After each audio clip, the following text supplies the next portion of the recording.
ನಾ ಇನ್ನು ಬರ್ತೀನಿ. ಏ ಹುಡುಗಿ,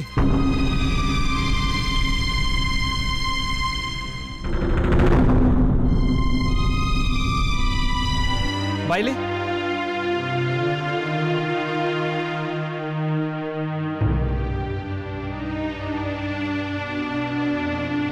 ಇದೇನಿಟ್ಕೋ, ದಾರಿ ಖರ್ಚಿಗಾಗುತ್ತೆ.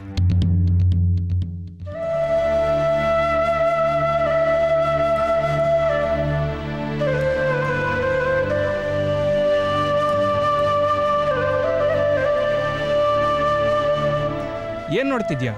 ಇಟ್ಕೋ. ಬ್ಯಾಡ, ನಂಗೆ ಕಾಸು ಬ್ಯಾಡ.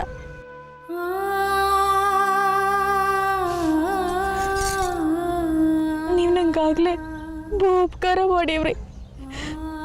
ನೀವು ಮಾಡಿದ ಉಪಕಾರದ ಋಣ ಇನ್ನೂ ನನ್ನ ಮ್ಯಾಕೈತೆ.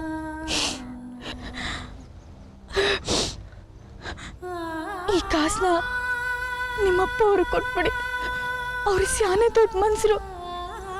ಈ ಕಾಸಿನಿಂದ ಇವನ್ ಬೇಕಾದ್ರೂ ಖರೀದಿ ಮಾಡ್ತಾರೆ. ಯಾವ್ದಾರ ಹೊಸ ಸಾಮಾನು ಖರೀದಿ ಮಾಡೋಕ್ಕೆ ಉಪಯೋಗ ಆಯ್ತದೆ. ನಾ ಇನ್ನು ಬರ್ತೀನಿ.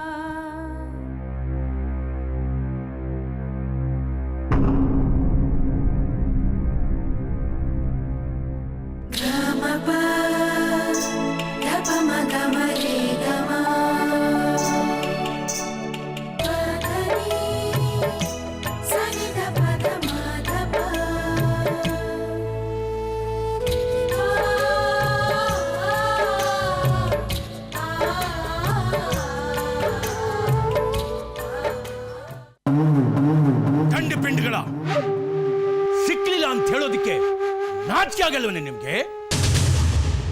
ಇಲ್ಲಿ ರಕ್ತ ಸುರಿದಿಲ್ಲ ಅಂದ್ರೆ ಯಾವ ಕೆಲಸನೂ ಆಗಲ್ಲ ಅಂತ ಕಾಣುತ್ತೆ.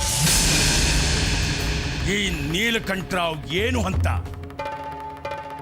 ಈಗ ಗೊತ್ತಾಗುತ್ತೆ.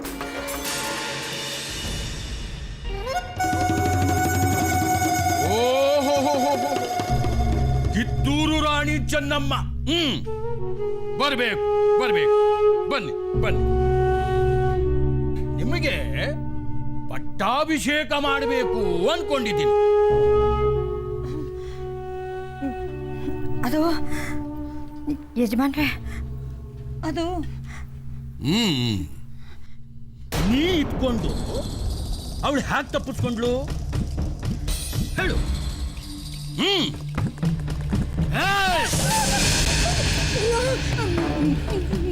ಅದು ಇದ್ರಾಗೆ ನಂದೇನು ತಪ್ಪಿಲ್ಲ ಯಜಮಾನ್ರೆ. ನಾನು ಏಟೆಲ್ಲ ಓಡಾಡ್ಬಿಟ್ಟೆ, ಆದರೂ ನನ್ನ ಕಣ್ ತಪ್ಪಿ ಓಡೋಗ್ಬಿಟ್ಲು ಅಷ್ಟೇಯ. ನಂದೇನು ತಪ್ಪಿಲ್ಲ, ದಿಟ್ಟವಾಗ್ಲೂ ಹೇಳ್ತೀನಿ. ತಪ್ಪಿಸ್ಕೊಂಡ್ಬಿಟ್ಲು ಅಂತ ಎಷ್ಟು ಸುಲಭವಾಗಿ ಮಾತಾಡ್ತಾ ಇದ್ದೀಯ ನೀನು. ಸರಿಯಾಗಿ ನೋಡ್ಕೊಳಕ್ಕಾಗಿಲ್ವಾ ನೀನು? ಊರಿನ ರಾಜಕೀಯ ಮಾತಾಡ್ತಾ ಇದ್ಯಾ? ನಾನು ಹೇಳಿದ ಕೆಲಸ ಮಾಡಕ್ಕಾಗಿಲ್ವಾ? ನಿನ್ನ ಇವತ್ತು ಜೀವ ಸಮೇತ ಬಿಡಲ್ಲ. ಯಜಮಾನ್ರೆ, ನಮ್ಮ ಅವನ್ ಬಿಟ್ಬಿಡಿ ಯಜಮಾನ್ರೆ. ಎಷ್ಟು ದಿವಸ ಇವಳನ್ನ ಸುಮ್ಮನೆ ಬಿಟ್ಟಿದ್ದಕ್ಕೆ ಹೀಗಾಗಿತ್ತು. ಮೊದಲು ಇವಳ ಕಥೆನ ಮುಗಿಸಿ ಆಮೇಲೆ ಎಲ್ಲರ ಕಥೆನ ಮುಗಿಸ್ತೇನೆ. ಯಜಮಾನ್ರೆ, ಹೆಂಗಸ್ರ ಮೇಲೆ ಕೈ ಮಾಡ್ತೀರಾ? ಬೇಡ ಯಜಮಾನ್ರೆ. ಇವಳನ್ನ ಹೆಂಗ್ಸ್ ಅಂತಾರೆ? ಇವಳು ಪಿಶಾಚಿ.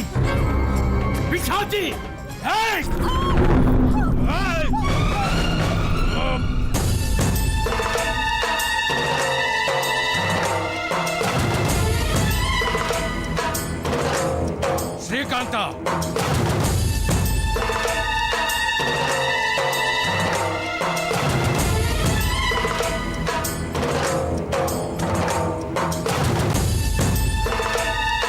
ಅಪ್ಪ, ಆ ಹುಡುಗಿ ಎಲ್ಲೋ ತಪ್ಪಿಸ್ಕೊಂಡು ಹೊರಟೋಗಿದ್ದಾಳೆ. ಅವಳು ಎಲ್ಲೋಗಿದ್ದಾಳೆ ಅಂತ ನಿನ್ಗೇನಾದ್ರೂ ಗೊತ್ತೇನೋ? ನಂಗೇನು ಗೊತ್ತು?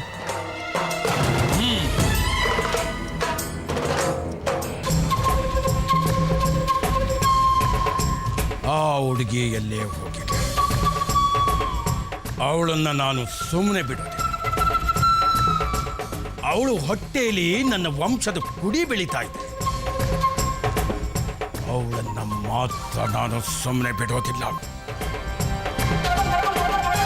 ಅವಳಿಲ್ಲಿ ಬರಲೇಬೇಕು. ಬಂದೆ ಬರ್ತಾಳೆ.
ಏ ಮೈ ಮೇಲೆ ಕೇನ ಇಲ್ಲ ಏನ್ ಎಲ್ಲ ಬಸ್ ನಿಲ್ಸ್ಬಿಡ್ರ ಬಸ್ ಸ್ಟಾಪ್ ಬರಕ್ಕೆ ಏನ್ ಮಾಡೋಗ್ರ ನಿಮ್ಗೆ ಬಸ್ ಮೇಲ್ಗಡೆ ಬಿಡ್ತೀರಿ ಏನ್ ಮಾಡ್ಬೇಕಾಯ್ತವ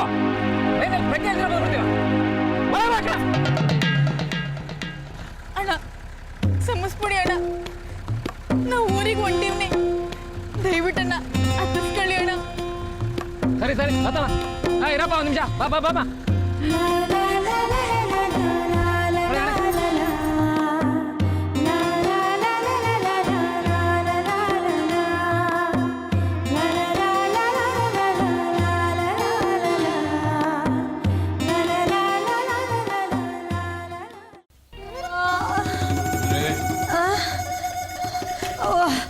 ಬನ್ನಿ ಬನ್ರಿ ಕೂತ್ಕೊಳ್ಳಿ. ನೋಡಿ ಚಿಕ್ಕ ಯಜಮಾನ್ರೆ, ಯಾವಾಗಲೂ ನಿಮಗೆ ಒಳ್ಳೇದು ಬಯಸೋಳು ನಾನು, ಆದರೆ ನನ್ನ ನಡೆ ಬರೋ ಹೆಂಗಾಗುತ್ತೆ ನೋಡಿ.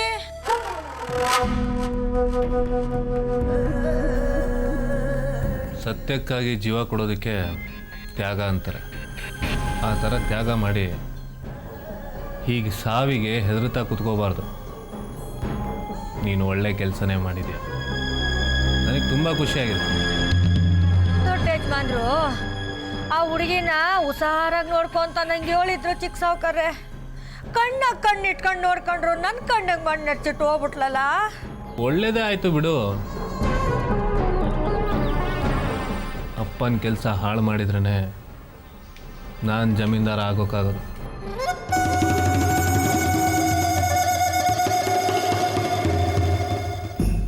ಆ ಕೆಲಸನ ನೀನು ತುಂಬಾ ಚೆನ್ನಾಗಿ ಮಾಡಿದ್ಯಾ.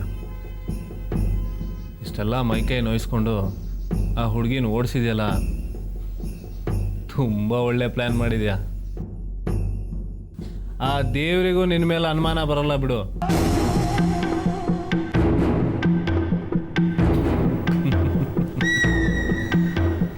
ವಾ, ಆ ಹುಡುಗಿನ ನಾನೇ ಓಡಿಸ್ಬಿಟ್ಟೇವ್ನಿ ಅನ್ಕೊಂಬಿಟ್ಟವ್ರೆ ಇವರು.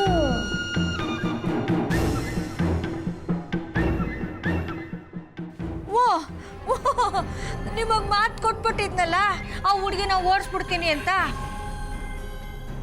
ಮಾತು ಕೊಟ್ಟಂಗೆ ನಡ್ಕೋಬೇಕಲ್ಲೂರ, ಅದಕ್ಕೆ ಹಂಗೆ ಮಾಡಿದೆ ಆಟಯ್ಯ. ಏನೇನೋ ಎದುರಿಸ್ಬಿಟ್ಟಿವ್ನಿ. ಆಟ ಅಲ್ಲ, ನಿಮ್ಗೋಸ್ಕರ ನನ್ನ ಪಿರಾಣನೇ ಪಣಕ್ಕಿಟ್ಬಿಟ್ಟಿದ್ದೆ ಅಂತೀನಿ ನೀವು.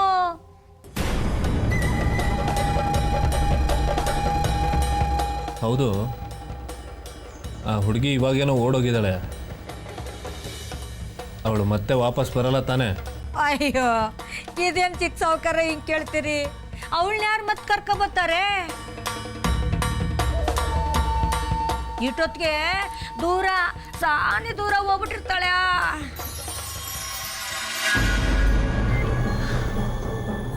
ಚಂದ್ರಿ, ನೀನು ಆ ಹುಡುಗಿನ ತುಂಡು ತುಂಡು ಮಾಡಿ ಎಸ್ತಿದ್ರೆ ನನಗೆ ಇನ್ನೂ ಮಜಾ ಬರ್ತಿತ್ತು.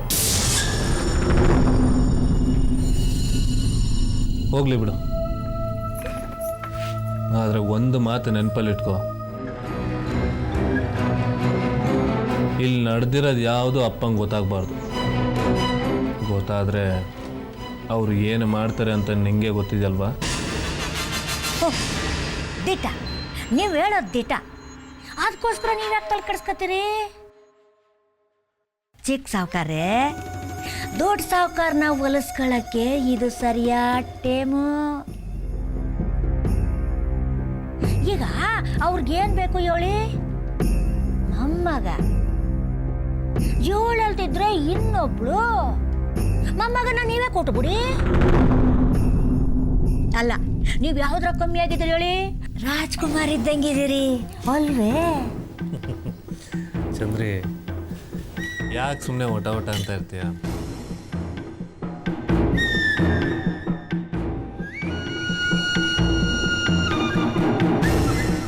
ತಗೋ. ಇದ್ಯಾಕೆ ಬಿಡಿ, ಇಟ್ಕೋ, ಖರ್ಚಿಗೆ ಬೇಕಾಗತ್ತೆ.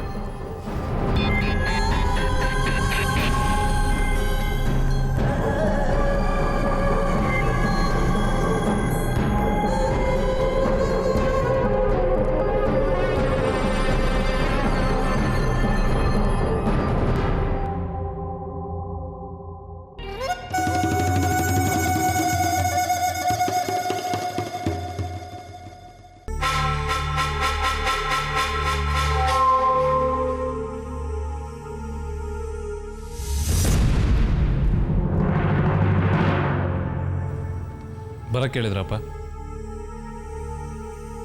ನಮ್ಮ ಹತ್ರ ವ್ಯವಹಾರ ಮಾಡಿದ್ನಲ್ಲ, ಅವನನ್ನ ಇಲ್ಲಿ ಬರಕ್ಕೆ ಹೇಳಿದ್ದೀನಿ. ಅವನ ಹೆಸರೇನಂತೆ? ಗೋಪಿ. ಗೋಪಿ ನಮ್ಮ ಹತ್ರ ವ್ಯವಹಾರನೂ ಮಾಡಿದ್ದಾನೆ, ದುಡ್ಡು ತೊಗೊಂಡೋಗಿದ್ದಾನೆ. ಆದರೆ ಹುಡುಗಿಯೂ ಹೊಡೋಗಿದ್ದಾನೆ.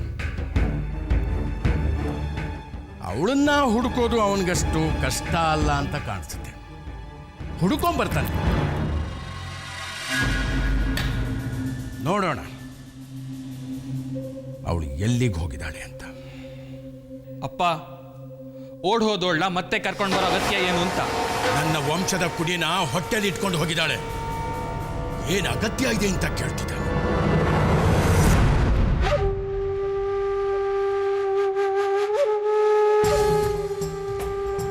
ಎಷ್ಟೊಂದು ಕಷ್ಟಪಟ್ಟು ನಿನ್ನನ್ನು ಒಪ್ಪಿಸಿದ್ದೆ. ಈಗ ನೋಡಿದ್ರೆ ಆ ಹುಡುಗಿನೇ ಓಡೋಗಿದ್ದಾಳೆ. ಅವಳು ನನ್ನ ವಂಶೋದ್ಧಾರಕನ ಎತ್ಕೊಂಡು ಹೋಗಿದ್ದಾಳೆ. ಏನು ಅಗತ್ಯ ಇದೆ ಅಂತ ಕೇಳ್ತಿದ್ದಾಳೆ. ಕತ್ತೆ ಬಡವ.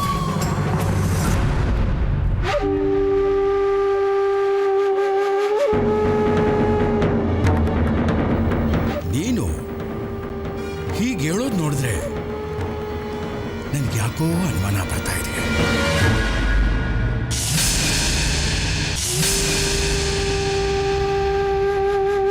ನೀನು ಅವಳ ಜೊತೆ ಸೇರಿದ್ಯೋ ಇಲ್ವೋ?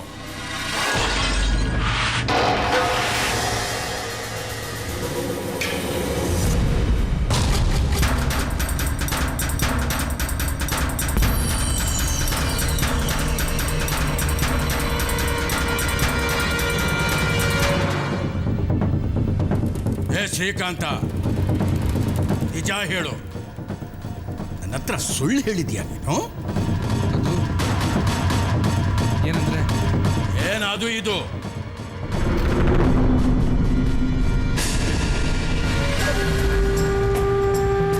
ಶ್ರೀಕಾಂತ, ನನ್ನ ರಕ್ತ ಕುದಿತಾ ಇದೆ. ಏನ್ ನಡೀತು ಅಂತ ಹೇಳು.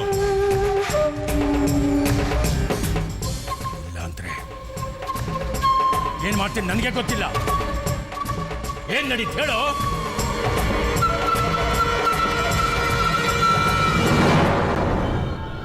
ಬಾಯಿ ಬಿಡ್ಲಿಲ್ಲ ಅಂದ್ರೆ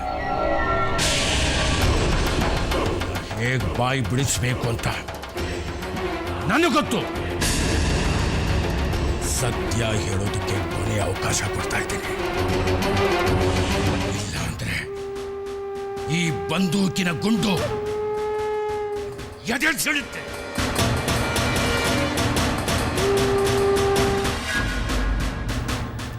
ನನ್ನ ಮಾತನ್ನ ನಡೆಸದೇ ಇರೋ ಮಗ ಇದ್ರೆ ಏನು, ಸತ್ರೆ ಏನು? ನಿಜ ಹೇಳೋ.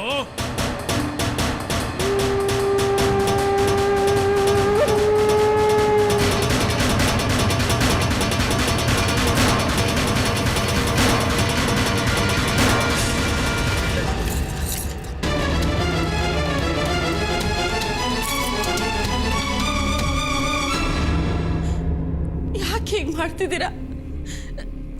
ನೀವು ಹೇಳಿದ ಕೆಲಸ ಅವನು ಮಾಡಿದಾನೆ, ಮತ್ತೆ ಯಾಕೆ ಅವನಿಗೆ ಶಿಕ್ಷೆ ಕೊಡ್ತಿದ್ದೀರಾ?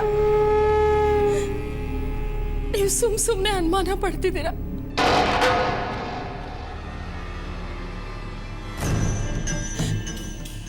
ಇಷ್ಟು ಜನದ ಮುಂದೆ ಅವನನ್ನು ಕೇಳಿದ್ರೆ ಅವನು ಏನು ಅಂತ ಉತ್ತರ ಹೇಳ್ತಾನೆ?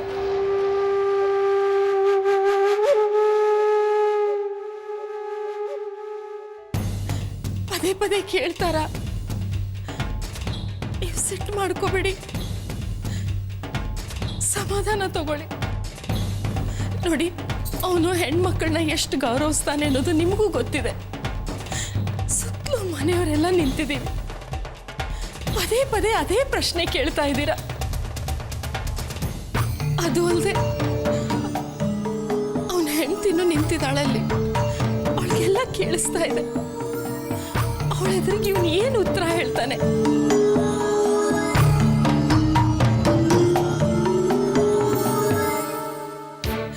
ನೋಡಿ, ನೀವು ನನ್ನ ಮಗನ ನಂಬಿ. ಅವನು ಯಾವತ್ತೂ ಸುಳ್ಳು ಹೇಳಲ್ಲ. ಅವನು ನನ್ನ ಮಗ, ಅವನು ಸುಳ್ಳು ಹೇಳಲ್ಲ. ನೀವು ಸಮಾಧಾನ ಮಾಡ್ಕೊಳ್ಳಿ. ಸರಿ, ನಂಬ್ತೀನಿ. ಇದೇ ಮಾತು ಅವನ ಬಾಯಿನಲ್ಲಿ ಬಂದ್ರೆ ಕೊಂದು ಬಿಡ್ತೀನಾ?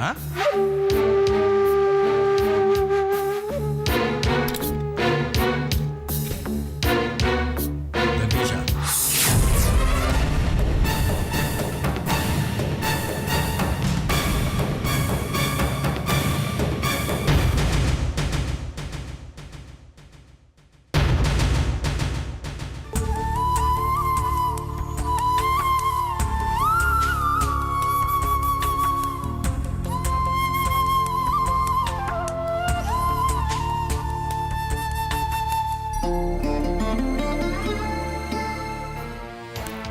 ಕುರಿ ಮಂದಿ ದೊಡ್ಡಿ,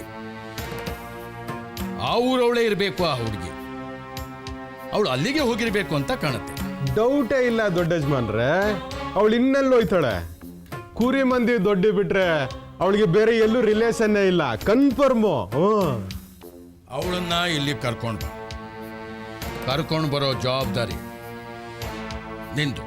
ನೀವೇನ್ ಟೆನ್ಷನ್ನೇ ತಗೋಬೇಡಿ. ಒಂದು ಸಲ ನನಗೆ ಜವಾಬ್ದಾರಿ ಒಪ್ಸಿದ್ರಿ ಅಂದ್ರೆ ಆ ಹುಡುಗಿ ಮನೆಗೆ ಬಂದ್ಲು ಅಂತಾನೆ ಅರ್ಥ. ಇಂಥ ಹುಡುಗಿರು ನಮ್ಮ ಗಲ್ಲಿನಲ್ಲಿ ಕಾಸ್ಗೊಂದು ಕೋಸರ್ಗೊಂದು. ಇದ್ಯಾವುದೋ ಒಂದು ಮೀನಿಗೆ ನೀವು ಯಾಕೆ ಇಷ್ಟು ಯೋಚನೆ ಮಾಡ್ತೀರಾ ದೊಡ್ಡ ಯಜಮಾನ್ರೆ? ನೀವು ಒಂದು ಸಲ ಹೂ ಅನ್ನೆ, ಇಡೀ ಕೆರೆನೇ ನಿಮ್ಮ ಮುಂದೆ ಬಸ್ತು ಬಿಡ್ತೀನಿ. ನನಗೆ ಇಡೀ ಕೆರೆ ಬೇಕಾಗಿಲ್ಲ, ಒಂದೇ ಒಂದು ಮೀನು ಸಾಕು. ನನ್ನ ವಂಶದ ಕುಡಿನ ಹೊಟ್ಟೆಲಿ ಇಟ್ಕೊಂಡು ಹೋಗಿದೆಯಲ್ಲ, ಆ ಮೀನು ಬೇಕು, ಅದೇ ಮೀನು ಬೇಕು. ಹಂಗಾಯಿಸ್ಯ? ಫಲ ಸಿಕ್ಬೇಕು ಅಂದ್ರೆ ಮೊದಲು ಆ ಹುಡುಗಿ ಸಿಕ್ಬೇಕು. ಅದೇನು ಮಾಡ್ತೀಯ ನೋಡು. ಈ ಗೋಪಿ ಕೈನಲ್ಲಿ ಒಂದ್ಸಲ ಕೇಸ್ ಬಂತು ಅಂದ್ರೆ ಫೈನಲ್ ಅದಂಗೆ. ಅವಳು ಅತಳ ಸುತ್ತಳ ಪಾತಾಳ ತಳದಲ್ಲಿದ್ರು ಅವಳನ್ನ ನಾ ಕರ್ಕೊಂಬರ್ತೀನಿ. You know worry. ಒಂದು ವೇಳೆ ಆ ಹುಡುಗಿ ಸಿಕ್ಲಿಲ್ಲ ಅಂದ್ರೆ ನಾನು ನಿನ್ನ ಸುಮ್ಮನೆ ಬಿಡೋದಿಲ್ಲ.